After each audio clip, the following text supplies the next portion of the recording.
Hola, soy Oscar Campillo y soy el encargado de hablar con ustedes en la lección número 6 de 1 a 3 minutos, todo lo que debemos de realizar. La prioridad inicial en rescate vehicular es el paciente, ese es nuestro centro de atención. Por lo tanto, todas las labores iniciales se van a centrar en el estado del paciente, en cómo está, cuál es su estado y cómo podemos nosotros tratar de minimizar su gravedad para que nos aguante todas las labores de rescate. Por lo tanto, nuestra prioridad inicial o la del paramédico cuando llegue a la escena es determinar si existe una hemorragia exsanguinante, es decir, una hemorragia muy fuerte de grandes arterias como por ejemplo una femoral. Y esto se debería controlar antes que cualquier otro signo vital, antes que la respiración, antes que la circulación. Una hemorragia exsanguinante requiere un trabajo mucho más urgente y mucho más rápido. Además de eso, en caso de que no exista o se pueda hacer eso, también se debe colocar la mascarilla de oxígeno y debemos de colocarlo, como decíamos en una clase anterior, en los primeros minuto y 30 de haber llegado a la escena. Y lo debemos de colocar más o menos a unos 3 litros por minuto, 3-4 litros por minuto, según las nuevas recomendaciones por el COVID-19, y encima de la mascarilla de oxígeno debemos de colocarle al paciente una mascarilla quirúrgica. No necesariamente tiene que ser N95. Esto para evitar la aerolización y que los gérmenes o toda la parte viral del COVID-19, en caso de que este paciente lo tenga, pues salga al exterior. Entonces, esa parte es muy importante en este momento con lo del COVID-19. Tenemos que tratar de anular esa posibilidad de que si este paciente es positivo a COVID-19, porque como dijimos también en una diapositiva anterior, tenemos que asumir que todos son positivos a COVID-19 en este momento hasta demostrar lo contrario. Entonces tengamos muy en cuenta ese detalle. Una vez que la escena ya está segura, que el comando ha autorizado hacer la entrada, es decir, tenemos los riesgos que están mitigados y está estabilizado el vehículo, ya bien sea con una estabilización primaria o una estabilización de urgencia, se debe buscar el ingreso por las puertas o por las ventanas por parte del paramédico. El acceso a la víctima se debe realizar, como ya lo decía en una lección anterior, por la parte posterior opuesta, más lejana del paciente, si es posible. Si no, debemos de crear el mínimo espacio necesario para que el paramédico ingrese, ya bien sea por una ventana, ya bien sea por una puerta, ya bien sea por la parte posterior, como se ve, por ejemplo, en esta foto real de un accidente, donde inicialmente hay un paramédico que está haciendo contacto con la víctima en el frente, pero se ha abierto la parte de atrás para hacer el ingreso del paramédico que haga un ingreso por detrás. Ahora también con COVID-19 tenemos que mantener el acceso del paciente sobre la parte posterior, evitar un contacto directo o frente a frente con él para evitar cualquier problema de contaminación. Este acercamiento y este acceso es importante por dos cosas. Uno, por proporcionarle la asistencia médica, control de hemorragias, para poderlo revisar completamente, pero también un apoyo emocional psicológico que necesitamos darle al paciente para que se calme y de esa manera sus signos vitales puedan estar un poco más estables. Entonces es muy importante la parte psicológica y el apoyo emocional que le demos a los pacientes una vez que estemos dentro del habitáculo. Entonces, una vez adentro del habitáculo, el paramédico deberá realizar las siguientes labores. Uno, como les decía en la diapositiva anterior, evaluar si hay una hemorragia profusa y controlarla. Acordémonos que ya se puede colocar torniquete y entonces hay que proceder a esto. Toda la colocación del oxígeno, que ya hablábamos cómo se hacía. 3. Retirar las llaves del vehículo, ya bien sea las llaves o el sistema electrónico de encendido. Acordémonos que ya hay muchos vehículos que no tienen las llaves metálicas tradicionales, sino que tienen un aparatico electrónico con el cual se puede encender el vehículo y tiene un pequeño botón en el panel de instrumentos. Esto hay que retirar la llave o este aparato electrónico mínimo 10 metros de distancia para evitar cualquier ignición del motor accidental. Debemos de colocar, el paramédico debe colocar freno de emergencia también, es otra manera de bloquear el vehículo y garantizar de que no vaya a haber un desplazamiento horizontal. Hacer la evaluación primaria, que incluye el X, que es la hemorragia profusa, el A, B, C, D y E. Hay que hacer esa evaluación completa. Determinar e informar al comando el tipo de atrapamiento que tenga este paciente. Esta información es bastante importante a la hora de realizar los planes de acción. Y también revisar los tipos de asientos, si el asiento es eléctrico, si el asiento es mecánico, si se puede reclinar o no se puede reclinar. Una de las primeras acciones que debe hacer el paramédico es fijarse en los asientos para avisarle a los técnicos que ellos no vayan a cortar la energía de la batería en caso de que los asientos sean eléctricos y él requiera reclinarlo o moverlo. Entonces, antes de cortar la batería, tenemos que garantizar, conocer si los asientos son eléctricos o son mecánicos. En algunos vehículos, el asiento del conductor es eléctrico, mientras que el del acompañante delantero es mecánico. Entonces, esa información también es muy importante. Y lo otro muy importante, como se ve ahí en la foto, es el paciente. Lo tenemos que cubrir con un plástico transparente, sobre todo durante todas las labores cuando estemos trabajando con las herramientas. Ahora, con el COVID-19, desde un principio, el paciente tiene que estar totalmente tapado por un plástico de estos. Antes del COVID-19, el paramédico se metía también en ese mismo plástico. Usábamos un plástico donde cabían los dos, cabía el paramédico y cabía el paciente, para tener una protección blanda cuando se empezara a trabajar con herramientas y evitar que cualquier pedazo de plástico o de metal pudiera hacer alguna pequeña herida en las personas y protegerla también cuando estamos quebrando vidrios. Pero ya ahorita con el COVID-19 tenemos que usar plásticos separados, uno para el paciente y otro para el paramédico. Como ven acá es un plástico muy sencillo que lo cubre a él completamente y nos garantiza también que al ser transparente no vamos a perder la visual con el paciente y podemos ver de pronto algún cambio en la coloración de su piel o cualquier otro síntoma, signo adicional que se tenga. Si bien en este curso no hablamos muy extensamente de la parte de trauma, sí queremos por lo menos que se refresque la parte de la evaluación primaria, que es tan importante en un momento determinado en un accidente vehicular, en la atención de un accidente vehicular. Entonces, por eso lo traemos acá. Es posible que algunos de ustedes ya conozcan esta metodología y hayan conocido que el normal ABCDE que siempre hemos tenido, ya se le ha incorporado una X al principio y la X corresponde a una evaluación y control de hemorragias profusas o hemorragias de grandes vasos. El A sigue siendo mantenimiento de vía aérea con control cervical. Aquí no necesariamente tiene que ser collar cervical, puede ser control manual con las manos, que muchas veces se realiza y se realiza mucho mejor que aún con el collar cervical. El B es evaluación y control de la respiración. C, evaluación de la circulación y control de una hemorragia externa, en este caso una hemorragia menor. D, la evaluación neurológica.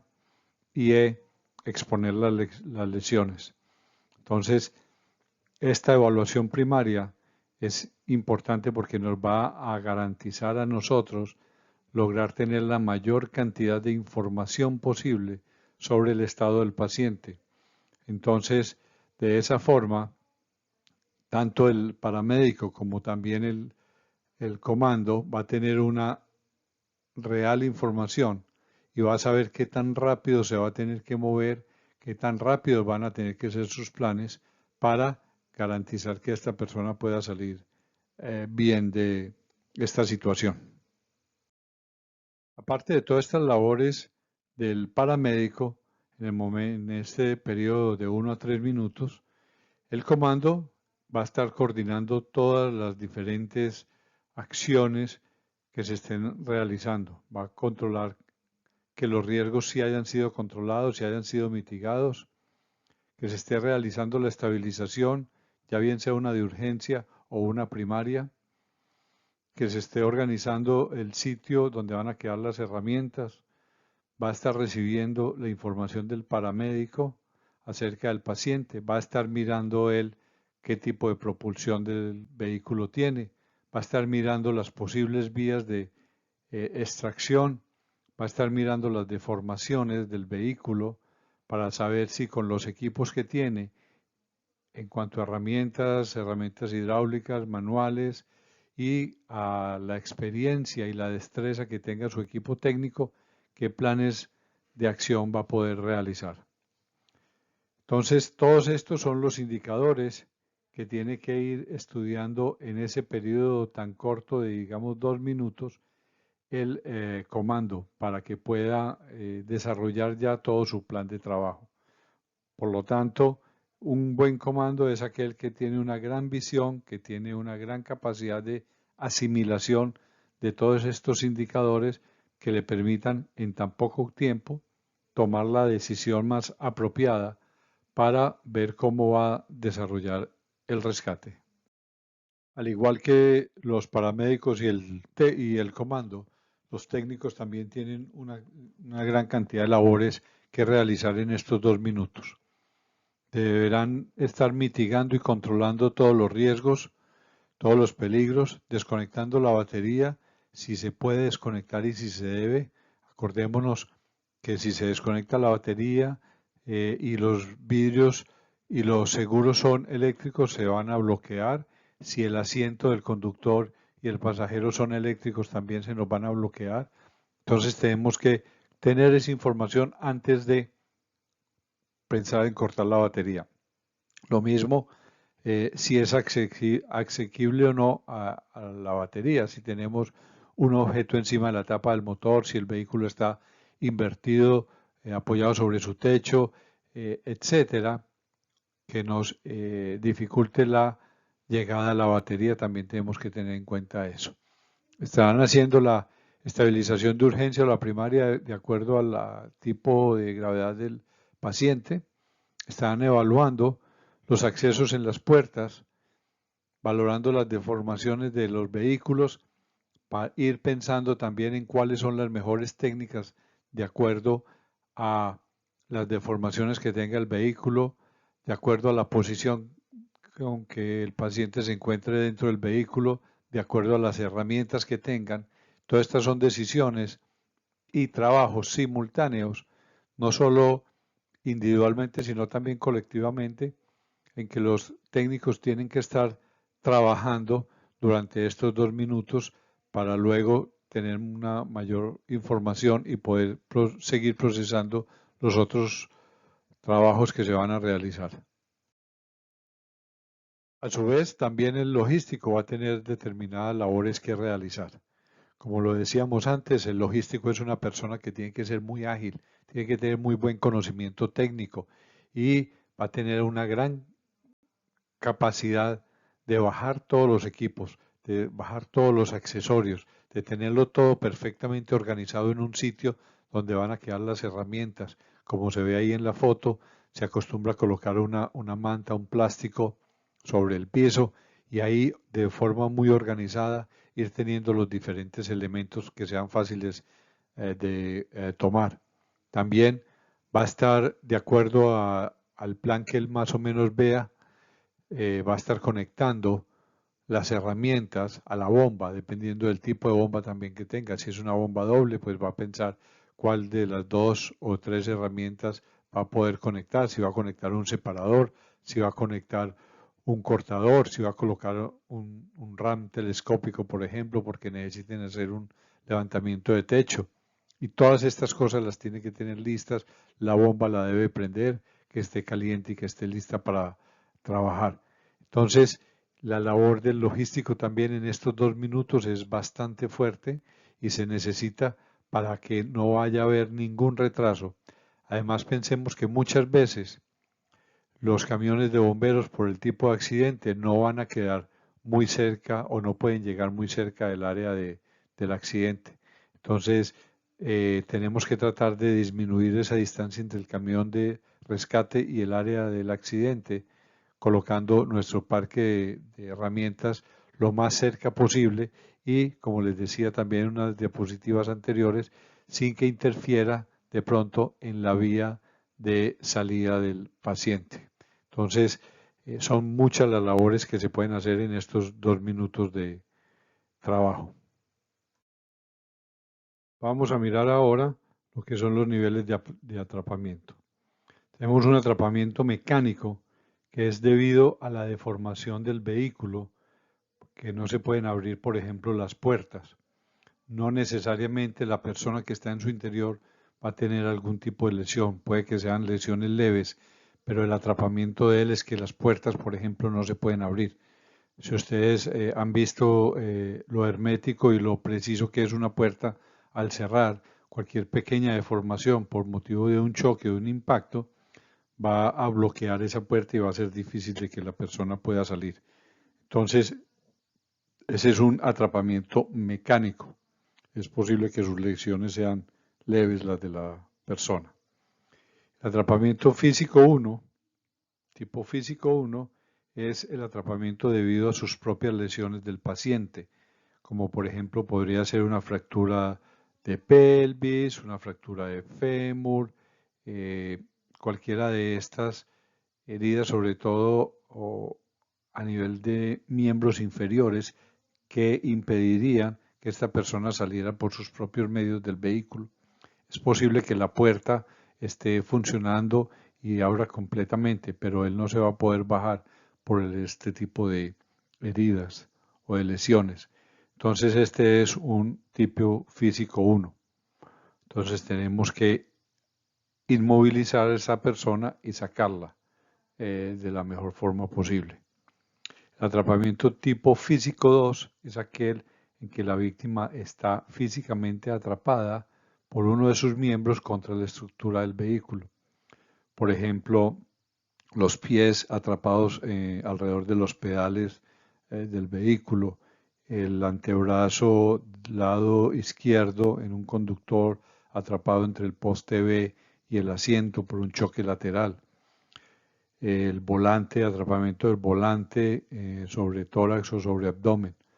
Entonces, todas estas son situaciones en las cuales nosotros tenemos que actuar muy rápidamente porque hay una presión de esta parte metálica o de esta estructura del vehículo contra el cuerpo humano y podría estar disminuyendo la irrigación sanguínea o problemas de respiración y necesitamos liberar esa parte del cuerpo de esa estructura. También muchas veces podemos encontrar los 3 niveles de atrapamiento juntos.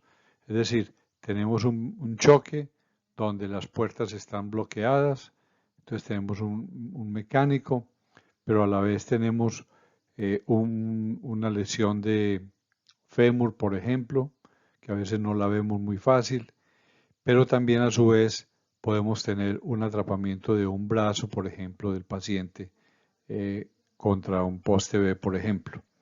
Entonces, siempre vamos a pensar y actuar basados en el nivel de atrapamiento de mayor complejidad, y esto es el físico 2. Por lo tanto, tenemos que tratar de liberar esa parte anatómica del cuerpo que está comprimida o que está retenida por la estructura del vehículo. Entonces, estos niveles de atrapamiento son muy importantes tenerlos y hablarlos de esa forma. Entonces, el paramédico cuando le va a pasar el informe al comando, le va a decir, por ejemplo, tengo un paciente de 34 años con físico 1 a nivel de cadera o físico 1 antebrazo izquierdo, por ejemplo. ¿Sí? O podría decir, tengo un físico 2 con atrapamiento de la parte del hombro lado izquierdo contra el poste B y el asiento. Ya con esta información, el comando va a saber exactamente qué es lo que va a poder hacer para liberar eso y después poder sacar el paciente. Si el paciente tiene algún tipo de atrapamiento físico 1 y sobre todo físico 2, tenemos que en el físico 2 liberarlo para poderlo sacar. Si no, no se puede hacer nada. Entonces no podemos crear salidas del paciente sin haber liberado la parte del cuerpo que está atrapada. Entonces es importante que usemos esta metodología, esta terminología, porque es con la que más fácil se puede estar entendiendo todos los miembros del equipo en cuanto a los niveles de atrapamiento.